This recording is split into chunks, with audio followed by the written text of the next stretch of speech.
జై Shri Ram. Welcome back to Mouli's batters family. Gorantla గోత్రం Mouli's batters వడమాల. ఏంటంటే నాకు బిజినెస్లో స్టార్ట్ అయినప్పటి నుంచి ఒక సెంటిమెంట్ ఉంది. మంత్లో వచ్చే ఫస్ట్ ట్యూస్డే ఉండొచ్చు, సాటర్డే ఉండొచ్చు మేబీ. ఇక్కడ వడమాల సమర్పించడం నాకు ఒక సెంటిమెంట్, చాలా ఇష్టం. ఇక్కడ సమర్పించిన తర్వాత నాకు చాలా పాజిటివ్గా అనిపిస్తుంది అన్నమాట మంత్ మొత్తం కూడా.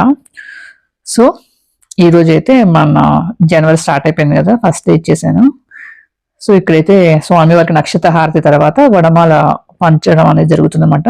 ఇక్కడ గమనించండి, పైన కద్దాలంగా కనిపిస్తుంది కదా, దాని కన్నడి అంటనమాట.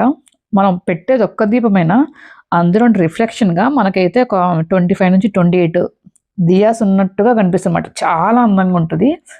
అదైతే మనం మదురై నుంచి తీసుకున్నాం. అరౌండ్ కాస్ట్ కూడా 4000 దాకా పడింది. నెక్స్ట్ ఎవరైనా ఇంకొకరు ఎక్కడైనా డొనేట్ చేస్తారేమో ఒక ఇన్ఫర్మేషన్ మాత్రమే నేను చెప్పాను అంతే. మేము డొనేట్ చేసామని కాదు చెప్పింది. సో ఎవరైనా హెల్ప్ అవుతుందని. సో ఈ చుట్టుపక్కల ఎవరైనా ఉంటే ఈ టెంపుల్కి ఒకసారి అయితే మస్ట్ విజిట్ ఒకసారి చేయండి. ఎందుకంటే మీకు మనసులో ఏదైనా కోరుకున్నా కానీ సరే ఇక్కడ వడమాల సమర్పించి హనుమంతుని కూడా మొక్కుకుంటే 100% షూర్ మీకు కోరిక ఖచ్చితంగా నెరవేరుతుంది. అది నాకైతే చాలా సెంటిమెంట్. చాలామంది నా ఫ్రెండ్స్ కూడా ఇక్కడ బ్లెస్సింగ్స్ కూడా తీసుకున్న వాళ్ళు కూడా ఉన్నారనమాట. సో ఆఫ్టర్ దట్ నేను కూడా కొంచెం ప్రసాదం తీసేసుకొని చిన్న పని ఉంటే షాప్కి అయితే వెళ్ళిపోయాను. So stay tune for upcoming videos. Reaches the number had provided on the screen.